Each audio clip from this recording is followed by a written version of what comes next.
네, 고성국 칼럼. 건설 카르텔 토건족을 해체해야. 토건족이라고 하는 게 뭐냐면요. 일본의 이제 70년대 80년대 그 대형 수뢰 사건이 벌어질 때마다 그 배후에 토목회사 건설회사들이 다 끼어 있는 거예요. 그래서 토목회사의 토자, 건설회사의 건자를 따서 토건족이라고 불렀습니다. 대표적인 예, 대표적인 토착 비리입니다. 대체로 토건적이 설치면 어떻게 되냐면 우선 지역의 국회의원이라든지 하는 정치권하고 유착이 됩니다. 그 다음에 자기들이 범죄를 저지르니까 겁이 나잖아요. 그러니까 혹시나 자기들의 범죄가 드러났을 때 자기들을 봐줄 수 있는 검사들하고 판사들을 매수합니다. 그래서 뒷배경을 든든하게 해놓고 공무원들한테 접근해요.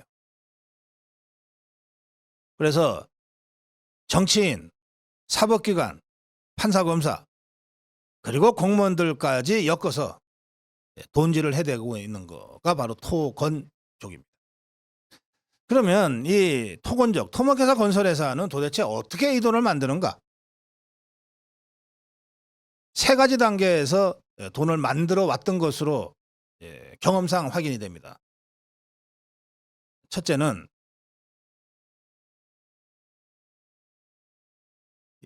시행사가 대개 이 토건족의 비리는 시행사가 저지르는 거거든요.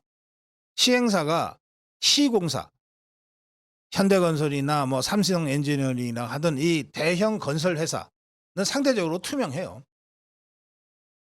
시행사가 시공사하고 계약하는 과정에서 이 시행사가 비자금을 만듭니다. 두 번째는 인테리어를 하는 과정에서 이 비자금을 만듭니다. 인테리어는 그야말로 귀에 걸면 귀걸이, 코에 걸면 코걸이니까. 인테리어가 뭐 아파트 안에 무슨 도배하고 뭐 장판 깔고만 하는 게 인테리어가 아니잖아요. 아파트 정원 전체를 어떻게 조성하냐, 조경수를 어떻게 심냐, 나무 하나에 1억짜리 부르면 1억이 되고 1,000만 원짜리 부르면 1,000만 원이 되는 거가 조경 쪽이거든요. 이게 다 인테리어 영역입니다. 인테리어가 생각보다 커요. 그래서 인테리어를 통해서 또 비자금을 왕창 만듭니다. 마지막으로 비자금 만드는 데가 언제냐? 분양입니다. 분양을 거쳐서 이를테면은 1000세대 중에 한 800세대만 팔면 일단 수지는 맞춘다. 나머지 200세대는 쥐하기 나름이죠. 뭐 아파트를 그냥 공짜로 줄 수도 있고 10억 아파트를 5억만 주세요. 그럼 5억 뇌물 들어가는 것 아닙니까? 그러니까 현찰로 안 가더라도 아파트 매물 형태로 뇌물을 쓰는 거니까 그거는 따지고 보면 가장 손쉬운 비자금인 거죠.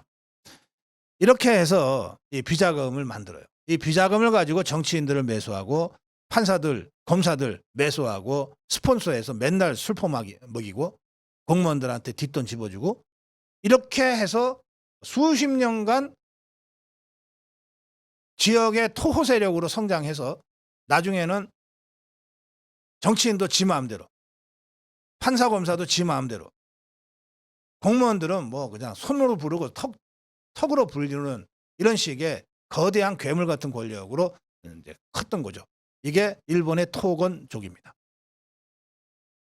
우리나라라고 해서 뭐 크게 다르지 않습니다. 우리나라에도 그 토건족들이 있습니다. 문재인 종북 주사파 정권 5년 동안에 가장 빠르게 정말 눈부시게 매출액을 신장시킨 회사들을 한번 보십시오. 요즘 자꾸 논란이 되는 호방건설, 무슨 중흥건설, 무슨 건설. 묘하게도 말이죠.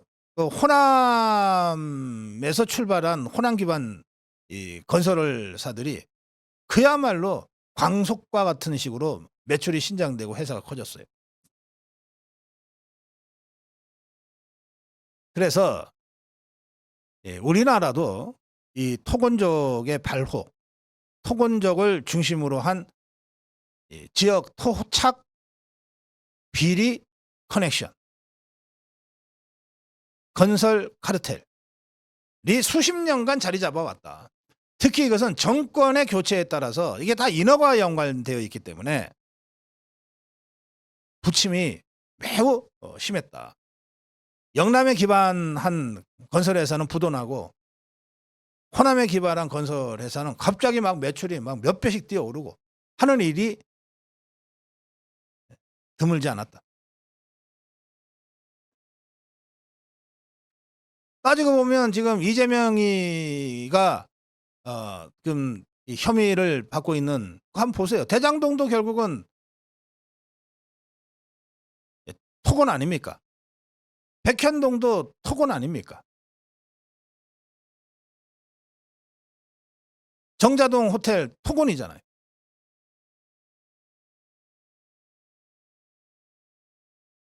이 토건적을 해체하지 않으면 우리나라의 건설 분야 정상적 발전 불가능합니다. 이것은 건폭 건양아치들 척결하는 것보다 10배 100배 어렵습니다. 건폭 건양아치들이야 그야말로 푼턴 뜯고 삥 뜯는 것 아닙니까? 건설사들조차 저것들 좀 이 똥파리 같은 것들 좀 어떻게 좀 정리 안 되나 하고 있었으니까 상대적으로 건폭 건양아치들 척결하는 거는 상대적으로 쉬웠어요. 그런데 이게 토건 토착비리, 토건 부패 카르텔 쪽으로 가면 이거는 정치 권력과 깊이 유착돼 있고 지역 공무원들과 유착돼 있고 사법기관들과도 유착돼 있기 때문에 이 뿌리가 너무 깊고 넓어서 뽑아내기가 쉽지 않아요. 그런데 그 토건 토착 카르텔을 뿌리채 한번 뽑아보겠다고 원희룡 장관이 나섰습니다. 원희룡 장관은 건설 현장에서의 노조 불법 행위 근절을 그동안 집중해 왔는데 이제 그걸 넘어서서 건설 분야의 이권 카르텔 전반을 철폐해야 되겠다. 근데 원희룡 장관이 이렇게 건설 이권 카르텔, 제 용어로 토건 토착 비리와의 전쟁을 올 하반기 주요 과제로 제시하게 된 직접적 계기는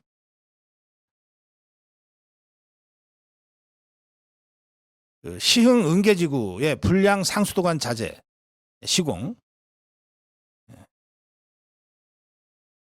그리고 지하주차장 철근 누락 사고 때문이었습니다.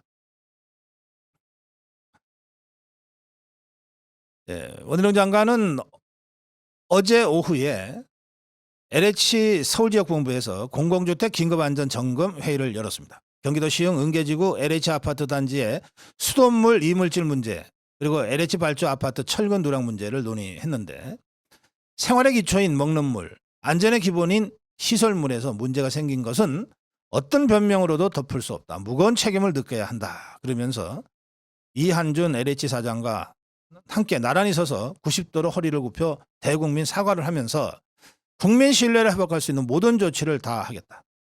시흥 은계지구 불량 자재 구매 감독한 책임자와 지하주차장 무량판 구조 설계 시공하면서 전단 보강극 누락이 생기게 한 설계 감리 책임자에 대해 가장 무거운 징계 조치와 함께 즉각 수사 의뢰 고발 조치를 하라. 이렇게 LH에게 지시했습니다. 그러면서 결론적으로 모든 책임은 좌든 우든 이권 카르텔에 있다. 반카르텔 자유공정 정부로서 단호하게 조치하고 건설 분야 이권 카르텔에 대해 전반적 혁신 조치를 할 것이다.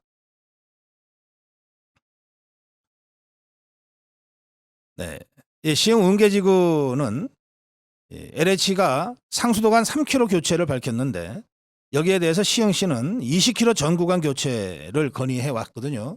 원희룡 장관은 어제 LH 안이 아니라 시흥시가 제안 요구한 20km 전 구간 상수도관 교체를 추진하겠다고 밝혔습니다. 그러면서 이 문제의 상수도관 제조업체가 납품한 다른 현장에 대해서도 전면 전수조사를 실시했다고 밝혔습니다. 그리고 지하주차장 철근 누락 경우에 이 LH 발주 15개 아파트 단지에 대해서 입주민들이 선택한 기관에서 정밀 안전진단을 실시하겠다고 밝혔습니다. 이번 일을 계기로 건설 현장에서 수십 년 넘게 가깝게는 지난 6, 7년간 이 토건 토착 비리가 쌓이고 쌓인 것은 수십 년이죠. 그러나 이것이 지금의 건설 현장의 모든 영역에서 이런 부실과 불량으로 이루어지게 된 것은 문재인 정부 주사파 정권 때입니다. 그래서 가깝게는 지난 6, 7년간의 비정상이라고 원희룡 장관이 얘기한 겁니다. 쌓이고 쌓인 이권 카르텔을 도려내고 업무 부실을 근본적으로 끊어내겠다. 전문가와 국민들의 심판대 위에 LH부터 올라가라. LH부터 전문가와 국민의 심판을 받으라. 국토부 자체 내에 국토부 공무원들의 비리 연루 의혹이 있을 때는 우리 스스로 국토부 직원을 고발하겠다. 올해 하반기 가장 집중적인 주요 업무로 건설 분야 이권 카르텔 철폐를 제시한다. 이렇게 입장을 밝혔습니다.